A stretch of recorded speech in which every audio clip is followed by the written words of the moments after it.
2004 മുതൽ ദുബായിലുള്ള കുന്നംകുളം സ്വദേശി ബിജു എന്ന സജിത് കുമാർ 2005 ശേഷം ഇതുവരെ വീടുമായി യാതൊരു ബന്ധവും പുലർത്തിയിട്ടില്ല. ബിജുവിന്റെ തിരോധാനം ഒരു ദുരൂഹമായി അവശേഷിക്കവെ അദ്ദേഹത്തെ കുവൈറ്റിൽ കണ്ടതായും പലരും അഭിപ്രായപ്പെടുന്നു. ഇന്ന് അദ്ദേഹത്തിനെ തേടി അദ്ദേഹത്തിന്റെ സഹോദരനും അമ്മയുമാണ് പ്രവാസ ലോകത്തിലെത്തിയിരിക്കുന്നത്. ഇവരോട് തന്നെ ചോദിച്ചറിയാൻ ബിജു എന്ന സജിത് കുമാറിന് എന്താണ് സംഭവിച്ചത് എന്ന്. ബിജു എത്ര കൊല്ലമായിരുന്നു? 2004 മുതലാണ് സർ ദുബായിലുള്ളത്. 2005 മുതൽ യാതൊരു വിവരവുമില്ല. ഇവിടെ എന്തായിരുന്നു പണി ബിജുവിന്? ഓട്ടോറിക്ഷ ഓടിക്കും. പഠിച്ചില്ല അപ്പൊ മറ്റുള്ളവരൊന്നും പോലെ? പഠിച്ചു, ഉഴപ്പി പാർട്ടി പ്രവർത്തനമായിട്ട് നടന്നു. അപ്പൊ പിന്നെ എത്ര നേരം പഠിച്ചു? പ്ലസ് ടു മറ്റേതാ കഴിഞ്ഞില്ല, VHSC. അത് കഴിഞ്ഞിട്ട് പിന്നെ പോയി. പിന്നെ പാർട്ടി പ്രവർത്തനം ഓട്ടോറിക്ഷ ഓടിക്കലും. അവിടുന്ന് രക്ഷപ്പെടാൻ വേണ്ടിയിട്ടാണ്, പെടുത്താൻ വേണ്ടിയിട്ടാണ് ഗൾഫിലേക്ക് അയച്ചത്, ദുബായിക്ക് അയച്ചത്. അവിടെ കുറെ കാലമൊക്കെ നല്ല കുട്ടിയായിരുന്നു. വീട്ടിലേക്ക് കുട്ടികൾക്കുള്ള ഡ്രസ്സ് കൊടുത്തയച്ചു, ചേട്ടത്തിമാർക്ക് വാച്ച് കൊടുത്തയച്ചു, അങ്ങനൊക്കെ ഉണ്ടായി. പിന്നെ ഒരു അറിവില്ലാണ്ടായി. എത്ര പ്രായമുണ്ട് ഇപ്പൊ? 37 വയസ്സായിട്ടുണ്ട്. കല്യാണം കഴിച്ചില്ല? ഇല്ല, കഴിച്ചിട്ടില്ല. പോകുമ്പോൾ കല്യാണം കഴിച്ചില്ല. അന്ന് 24 വയസ്സ് മറ്റോ ആയിട്ടുണ്ടായുള്ളൂ. 2004 പോകും. 25. കല്യാണം ആലോചിച്ചില്ല? ഇല്ല, ഏട്ടന്മാരൊക്കെ 26 വയസ്സിലാണ് കല്യാണം കഴിച്ചത്. അപ്പൊ അവന് 26 വയസ്സിലാവാന്ന് വിചാരിച്ചിട്ട് അപ്പൊ ശ്രദ്ധിച്ചില്ല. പിന്നെ പിന്നെ ഉഴപ്പല്ലേ, സ്ഥിരമായിട്ട് വരുമാനം ഉണ്ടാവട്ടെ. ഓട്ടോറിക്ഷ ഓടിക്കലും പാർട്ടി പ്രവർത്തനം ഉണ്ടായ എങ്ങനെ ആവില്ലല്ലോ. ഉത്തരവാദിത്വം വരേണ്ടതാണെന്ന് സാധാരണ നിലയിൽ അങ്ങനെ കുറെ കൂടി ഉത്തരവാദിത്വ ബോധമൊക്കെ ഉണ്ടാവണ പിള്ളേരാണ് പൊതുവെ ഞാൻ കണ്ടിട്ടുള്ളതൊക്കെ. പൊതുവെ ഒരു കുടുംബത്തിനോടൊരു ഇതുണ്ടാവും. പാർട്ടിയോട് കുറച്ച് കൂടുതൽ സമയം ഒരു പാർട്ടിക്ക് വേണ്ടി കുടുംബത്ത് പാവം കൊണ്ടുവരണമെന്നില്ല.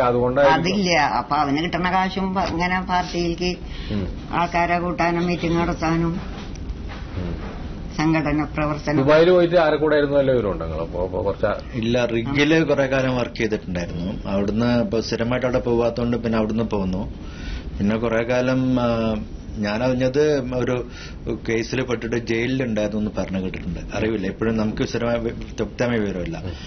പിന്നെ ആള് ബോംബെക്ക് പോയി എന്ന് പറഞ്ഞു കേട്ടു. ആരോ ബോംബെയിൽ കണ്ടവരുണ്ട്. അത് 2008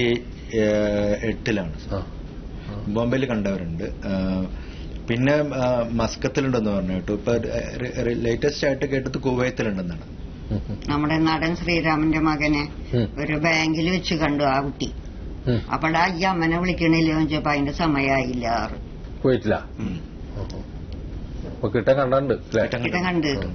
കിട്ടാൻ പറഞ്ഞോണ്ട് ഈ അമ്മനെ വിളിക്കാത്ത അതിന്റെ സമയമായില്ല കിട്ടാ പറഞ്ഞത്ര. നമ്പറും കൊടുത്തില്ല, ഫോൺ നമ്പർ വെച്ച് നമ്പറും കൊടുത്തില്ല. അവന്റെ നമ്പറും കൊടുത്തില്ല. അവിടെ ജോലിയൊന്നും പറഞ്ഞില്ല. അത് പഠിത്താവുമല്ലോ അല്ലെ? ഡിസംബറിന്റെ ഈ ലീവില് വരണ കുട്ടി, ഈ ലീവില് വരണതിന്റെ മുമ്പായിട്ട്. ആള് കുവൈറ്റിലുണ്ട് ഉണ്ടെന്നാണ് പറയണത്. കിട്ടൻ കണ്ടിട്ടുണ്ട്. കിട്ടൻ കണ്ടു ഉറപ്പാകും. യാതൊരു സംശയവും കണ്ടില്ല. പക്ഷെ ആളവിടെ നിൽക്കുന്ന സ്ഥിരമായിട്ട് നിൽക്കുന്ന സ്വഭാവക്കാരൻ 5-6 മാസമല്ലേ ആയിട്ടുള്ള. പക്ഷെ നമ്മുടെ നാട്ടില് കുറെ പിള്ളേരുണ്ട്. അവര് ഇവനെ അവിടെ ഉണ്ട് എന്ന് അറിഞ്ഞോടുകൂടി എല്ലാവരും ഇവനെ തിരയാൻ തുടങ്ങി. പിന്നെ ഇപ്പൊ ഇതുവരെ ഒരാൾക്കും കണ്ടു കിട്ടാൻ പറ്റിയിട്ടില്ല.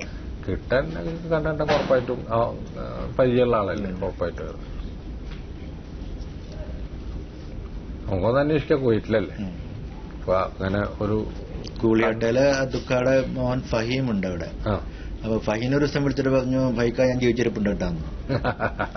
അത് എവിടുന്ന നമ്പർ, അത് അൺനോൺ നമ്പർ എന്ന് പറഞ്ഞിട്ടാണ് വന്നത്. അപ്പൊ നമ്പർ ട്രേസ് ചെയ്യാൻ പറ്റില്ല ഫൈക്ക്.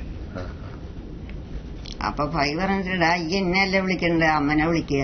അപ്പോഴും അവനോടും പറഞ്ഞു സമയമായില്ല, ഞാൻ കുറെ കാശ് നശിപ്പിച്ചതാണ്, എന്റെ അമ്മയ്ക്ക് തിരിച്ചു കൊടുക്കണം, അതാണ് അവന്റെ ലക്ഷ്യം.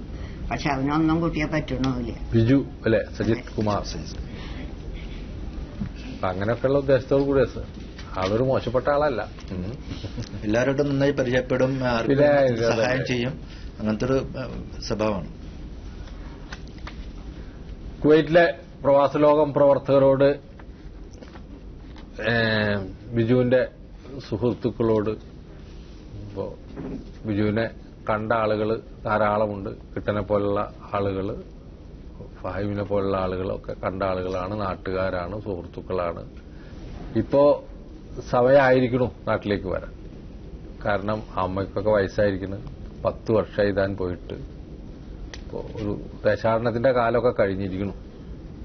ഇനി വീട്ടിലേക്ക് വരികയാണ് വേണ്ടത്. ഇപ്പൊ ഇങ്ങനെ ഒന്ന് അമ്മയൊക്കെ ഇങ്ങോട്ട് സ്റ്റുഡിയോയിലേക്ക് ഇപ്പോൾ എത്രയോ കിലോമീറ്റർ യാത്ര ചെയ്ത് വരുത്തേണ്ട ഒരു കാര്യമില്ല. കമ്മ്യൂണിസ്റ്റ് പാർട്ടിയിലല്ലേ വർക്ക് ചെയ്തത്, പാർട്ടിയിലാണ് വർക്ക് ചെയ്തത്. അപ്പൊ ആ പാർട്ടി എന്നൊക്കെ പറഞ്ഞാൽ തനിക്കറിയാലോ, അമ്മയൊക്കെ സ്നേഹിക്കുകയും ഉത്തരവാദിത്തമുള്ള ഒരാളായിട്ടാണല്ലോ മാറേണ്ടത്.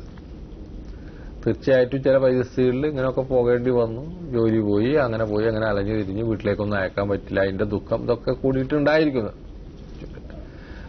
അപ്പൊ എന്തായാലും നാട്ടിലേക്ക് വരിക, നാട്ടിൽ വന്നിട്ട് അമ്മയെ കാണുക, കുടുംബമാവുക, ഇതൊക്കെയാണ് ഇനി ചെയ്യാനുള്ളത്. അപ്പൊ നാട്ടിലും നല്ല ജോലിയാണ് ജോലി ചെയ്താൽ നല്ല കാശ് കിട്ടുന്ന കാലമാണ്. അവിടെയൊക്കെ ജോലി ചെയ്യുന്ന കാശ് ഇവിടെയും കിട്ടുന്ന ഏതെങ്കിലും ഒരു തൊഴിൽ പഠിക്കുകയാണെങ്കിൽ. ഓട്ടോറിക്ഷ ഓടിക്കുന്നവർക്കും കുഴപ്പമില്ലാതെ കാശ് കിട്ടുന്ന കാലം. മാത്രമല്ല അമ്മയൊക്കെ പ്രായമായില്ലേ. അപ്പോൾ ഇനിയിപ്പോൾ തനിക്കാണെങ്കിലും അത്യാവശ്യം പ്രായമൊക്കെ ആയി, കല്യാണം കഴിക്കേണ്ടതൊക്കെ പ്രായമായി. അപ്പൊ കഴിയുന്നതും വേഗം വീട് പിടിക്കാനുള്ള ശ്രമം ചെയ്യുക, ഒന്ന് വിളിക്കുക, അമ്മയെ ഒന്ന് വിളിക്കുക. എന്തെങ്കിലും സഹായങ്ങൾ വേണമെന്നുണ്ടെങ്കിൽ ഇപ്പോൾ നിങ്ങൾ ആരെ സമീപിച്ചാലും, ഞങ്ങളെ സമീപിക്കുന്നില്ല, നിങ്ങൾക്ക് ഇഷ്ടം പോലെ സുഹൃത്തുക്കളുണ്ട് കുവൈറ്റിൽ.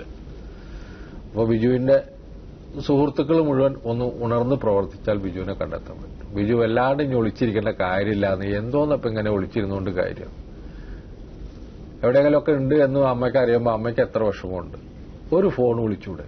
എത്ര പൈസ പോകും? എന്തപ്പം അതിലൊന്നും നഷ്ടപ്പെടാനുള്ളത്? എന്തെത്ര വാശി? ആരെങ്കിലും തന്നോട് വാശി കാണിച്ചിട്ടുണ്ടോ? അപ്പോൾ പ്ലീസ് ഒന്ന് ഈ പ്രോഗ്രാം കണ്ടു കഴിഞ്ഞാൽ ഉടനെ വിളിക്കണം.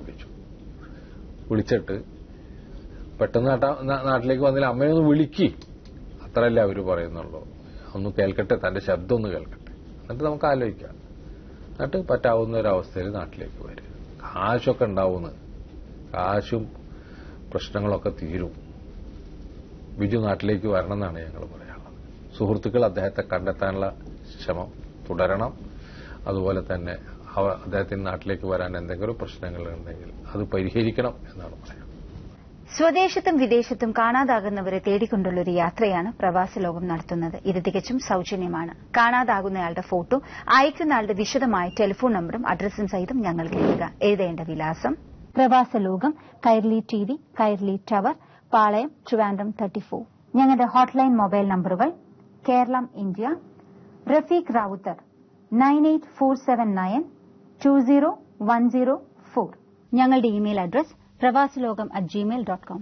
ഇരകളായ പ്രവാസികളുടെ മോഹങ്ങളെല്ലാം തന്നെ ചൂഷണം ചെയ്ത് അവരുടെ മുമ്പിലേക്ക് ഇടനിലക്കാർ കൊണ്ടുവരുന്ന മോഹന വാഗ്ദാനങ്ങളെല്ലാം വിശ്വസിച്ച് അവരുടെ പുറകെ പുറപ്പെടുന്ന ഈ പ്രവാസികളോട് ഞങ്ങൾക്ക് ഒരു മുന്നറിയിപ്പ് മാത്രമേ നൽകുവാനുള്ളൂ: എന്തും കണ്ണടച്ച് വിശ്വസിക്കരുത്.